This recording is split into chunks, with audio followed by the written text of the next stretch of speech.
On va passer au sujet international, on va parler de l'univers impitoyable de Facebook, puisqu'il y a le Parlement britannique qui a rendu public des communications internes des dirigeants de Facebook qui en disent long sur les coulisses de son activité. Mark Zuckerberg apparaît comme un homme d'affaires impitoyable au pratique brutal qui a fait plusieurs victimes, comme l'application Vine. Dans un mail de janvier 2013, le fondateur du géant des réseaux sociaux donne son accord pour interdire l'accès de Vine aux données de la plateforme Facebook. L'appli venait juste d'être lancée, elle voulait pouvoir consulter les listes d'amis Facebook pour suggérer à ses utilisateurs d'autres membres à suivre. Et en fait, elle a été coupée des ressources du plus important réseau social et du coup, elle a fermé en 2016. Les emails publiés montrent aussi que Facebook savait bien maîtriser, manier le bâton, comme dans le cas de Vine, mais aussi la carotte, parfois au détriment des données personnelles des utilisateurs. Le réseau social a ainsi continué après 2014 à autoriser certaines applications comme Airbnb ou Netflix à accéder aux informations sensibles des utilisateurs, comme par exemple leur liste d'amis. Facebook n'a pas hésité à profiter de sa force de frappe pour tenter de mettre la concurrence au pas. Et donc ce sont autant de nouvelles cartouches dont pourront se servir les responsables politiques qui, aux États-Unis comme en Europe, dénoncent les abus de position dominante de l'empire de Facebook. Qu'est-ce que vous pensez de ça, de cet empire Facebook, de la puissance que prend cette application? Alors déjà, merci aux députés britanniques. Je crois que tu allais remercier moi. Putain, non. Bah, évidemment, Hugo, c'est assez décevant. Merci pour cette présentation. Mais non, vraiment, les députés britanniques qui en fait ont fait passer les responsables de Facebook, ils n'ont pas réussi à avoir Mark Zuckerberg, mais les responsables de Facebook, ils ont pu faire passer en commission. Ils ont estimé qu'ils ont été menés en bateau et que ces responsables n'ont fait que de la langue de bois, donc ils ont publié les documents auxquels ils avaient accès et qui venaient des États-Unis. Donc déjà c'est bon travail de leur part. Ensuite sur les faits, rien de nouveau sous le soleil. Avec Cambridge Analytica, on savait déjà que Facebook partageait allègrement ses données à des entreprises tierces. On a des fins politiques même. Pour dire qu'ils avaient ils étaient assez laxistes à ce niveau-là. Par contre, fait nouveau, donc moi je ne savais pas qu'ils faisaient des préférences par rapport à des entreprises. Et donc Facebook a tué Vine dans l'œuf avant même que ça naisse, et naissait pas longtemps plus tard Instagram, donc qui a eu un accès absolument total aux données de Facebook évidemment parce que c'est la maison mère, et donc Instagram qui s'est imposé dans les téléphones de beaucoup de personnes. Donc on voit juste ce que donne un pouvoir qui n'est pas limité, et l'abus de position dominante dans lequel toute entreprise qui à un moment domine un marché se lance. Alors je vais être volontairement provocateur, mais si vous n'êtes pas content, partez. Ah oui. Enfin, moi je comprends jamais ces débats sur ah là, ils nous piquent nos données. Facebook perd des utilisateurs avec les scandales à répétition qui sont. On en revient à la responsabilité individuelle. Et du coup, pour revenir au premier débat, ça me fait sourire de voir les Gilets jaunes s'organiser sur Facebook et ne passer que par Facebook, qui est soi-disant indépendant. C'est très drôle. Et de les voir critiquer les grands riches, les grands patrons, les grands dirigeants de ce monde, et pourtant devoir s'unir que sur Facebook. Et heureusement qu'il y a Facebook Live pour dire la vérité. Voilà. Responsabilité individuelle, c'est quand même le plus grand réseau social du monde. C'est difficile. Non, honnêtement, ça peut être difficile pour certaines personnes de s'en passer. Et ça veut pas dire que il ne faut pas non plus limiter les activités de Facebook. Bruno Le Maire essaie de faire taxer les GAFA par exemple. Dont Facebook. On a eu avec l'Union Européenne l'instauration du RGPD, donc qui est un règlement général sur la protection des données, qui a donné aux citoyens européens un droit qui n'existe nulle part ailleurs dans le monde sur la gestion de nos données. Là, vous pouvez aller dans vos paramètres et regarder dans quoi vous êtes tagué au niveau des annonceurs. Dans quelle catégorie les annonceurs vous ont mis, et vous pouvez supprimer ça. Vous avez un droit à l'oubli, vous avez le droit de supprimer des données que des personnes ont sur vous. Autre fait sur Facebook, qui par contre ça est absolument scandaleux, l'entreprise s'est permis d'aller siphonner vos SMS. Moi je pensais que mes SMS, Facebook n'y avait pas accès, mais l'entreprise a pu, en changeant ses règles et sans que vous ayez une notification, faire en sorte de siphonner vos SMS. Et puis même au-delà de Facebook, tout sur Internet aujourd'hui est sujet au vol de données sur Internet. C'est impossible de s'en... Arrêtez de raconter vos vies sur Internet et vous serez bien. Enfin, je suis désolé, mais c'est vraiment ça la base. Mais on a quand même un droit de dire nos données nous appartiennent. Et bon, il y a les piratages, mais il y a un moment où l'entreprise n'a pas le droit de les vendre comme ça. Tes données t'appartiennent. Elles appartiennent en toi. À partir du moment où tu utilises une plateforme pour les mettre, bah oui, elles ne t'appartiennent plus. Une plateforme publique en plus. En fait, je trouve ce débat très mauvais, parce que on se plaint de quelque chose qu'on a fait volontairement. Alors que les conditions générales soient compliquées, qu'on s'amuse pas tous à les lire, tout ce que vous voulez, oui, je suis bien d'accord.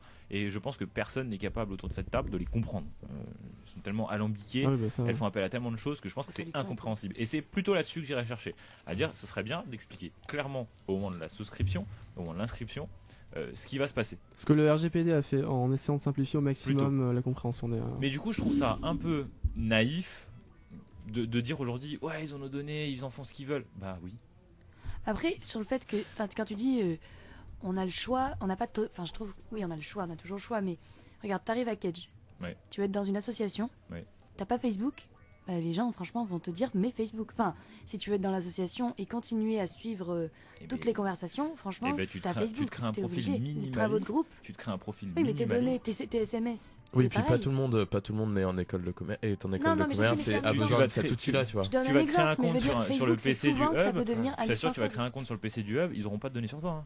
Non, je sais, mais je veux dire, si quelqu'un arrive ici, c'était un exemple, mais dans une école comme ça, bah. Non, mais je suis d'accord que la pression, on parlait de pression sociale tout à l'heure, il y a une pression sociale de base où si tu dis c'est quoi ton Facebook, j'en ai pas. Alors là, ah bon, d'accord. Bah encore, moi, non mais typiquement, les gens sont surpris. Oui, c'est vrai que des fois on demande plus le numéro de quelqu'un, on demande sur Facebook. Ouais, c'est ça. Donc je comprends qu'il y ait une pression sociale qui fasse que tu es obligé de revenir sur certaines volontés. Si tu avais la volonté de donner aucune info à Facebook, tu sois un peu obligé d'en donner. Ça, je suis d'accord. Après, je pense qu'il y a possibilité de créer un compte minimaliste sur lequel tu ne racontes pas tout, de pas lier l'application Facebook avec toutes les applications au monde, parce que c'est là-dessus que viennent les failles en fait. C'est quand on vous propose de vous connecter sur un site et que vous pouvez soit créer un compte, soit se connecter à Facebook, mais c'est ça en fait qui tue tout le monde. Le problème, il vient, je suis d'accord dans le sens, là je te rejoins, c'est l'éducation. Encore une fois, c'est vrai que Facebook fait ça, mais le problème c'est que tu peux t'y inscrire à l'âge que tu veux. Pas à l'âge que tu veux, et que beaucoup de parents n'ont pas éduqué leurs enfants à savoir quoi restreindre et quoi ne. Qu'est-ce qu'il faut pas mettre sur Internet. C'est ça le principal problème, c'est surtout l'éducation, et c'est, je pense, pour ça qu'il y a une faille dans les données personnelles sur Internet, et aussi le fait, je pense, que surtout on n'ait pas le choix, ce soit clairement, soit on accepte les conditions générales que personne ne lit, soit on n'accepte pas et on peut pas utiliser ce réseau en fait pour les réseaux sociaux en général.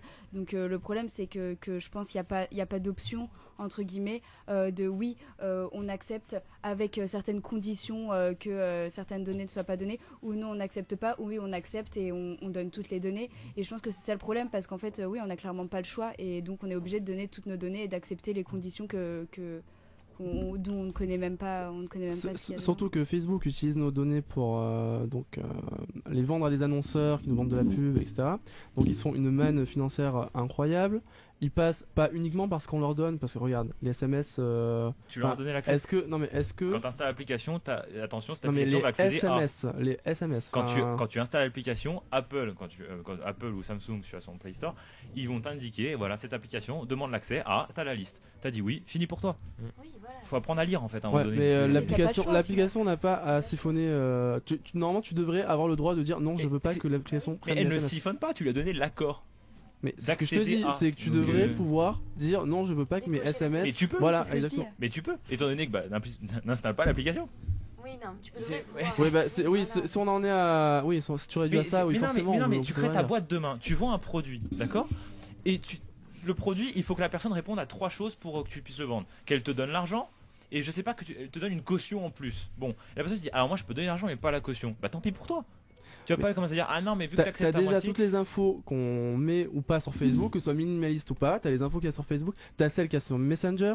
En plus Facebook a accès aux données sur Instagram. Parce que tu parles de ton portable. Si tu vas te créer un compte sur un PC complètement public qui n'a aucune information sur toi, ils n'auront aucune information sur toi. En fait, c'est notre utilisation du logiciel qui donne l'info. Ah non, mais c'est vous qui vous mettez une pression constante avec les réseaux sociaux. Je suis désolé de jouer au vieux con, mais c'est la vérité. Vous mettez une pression constante avec les réseaux sociaux. Si quelqu'un ne vous répond pas en 1 heure, c'est pas grave. Ah bah. Et non, il faut répondre en 1 heure. Là où je le rejoins, c'est que c'est devenu vraiment normal pour nous. On va prendre le cas de notre école. c'est normal de crouler sous les notifications Facebook. C'est normal de devoir attendre presque de rentrer chez soi à des centaines de kilomètres pour se dire à un moment, je suis peut-être pas obligé de regarder. C'est normal d'être tout le temps, demander. Voilà, ce que je veux te dire, c'est, je comprends le fait qu'on puisse dire, si on n'est pas d'accord, on n'utilise pas l'application. Alors nous, ça nous paraît aberrant parce qu'on l'utilise tous les jours, énormément et tous les jours. Mais on peut, oui, on peut faire autrement. Le problème, c'est que quand tu as un abus de position dominante qui fait en sorte de tuer les concurrents, bah voilà, tu n'utilises pas, mais en attendant, t'as pas d'alternative. Mais en fait, il y a quand même deux choses à dire là-dessus sur Facebook qui sont intéressantes. Premièrement, c'est que déjà c'est beaucoup plus politisé qu'avant. Enfin, il y a beaucoup plus une vue des dirigeants politiques sur l'utilisation que Facebook fait de ses données, de tout ce qu'elle a. Et ça avait jamais été fait avant. C'est-à-dire qu'avant, on disait oui, Facebook ne devrait pas faire ça, mais c'était que des personnes qui se réunissaient, qui disaient. Mais là, c'est vraiment Mark Zuckerberg qui est invité dans le Parlement américain et qui doit vraiment justifier ce qu'il fait. Enfin, ça s'est jamais fait avant. En fait, en tout cas, c'est jamais de cette manière. C'était dans le cadre de Cambridge Analytica, oui, avec la manipulation des électeurs américains. Mais on reste presque sur le même sujet. C'est-à-dire qu'il y avait ça dans les conditions d'utilisation. Et puis, de toute manière, qu'est-ce qu'on peut faire maintenant ? Facebook l'a fait. Facebook a marchandé telle donnée avec telle entreprise. Qu'est-ce qu'on fait maintenant ? C'est-à-dire qu'il n'y a pas que l'utilisateur qui doit se dire est-ce que je dois utiliser cette application parce que ça implique tout ça ? Est-ce que l'entreprise, on devrait leur laisser tout le temps le droit de mettre n'importe quelle condition d'utilisation tout le temps ? Enfin, je sais pas, parce que justement ça a des conséquences quand même de plus en plus graves en fait.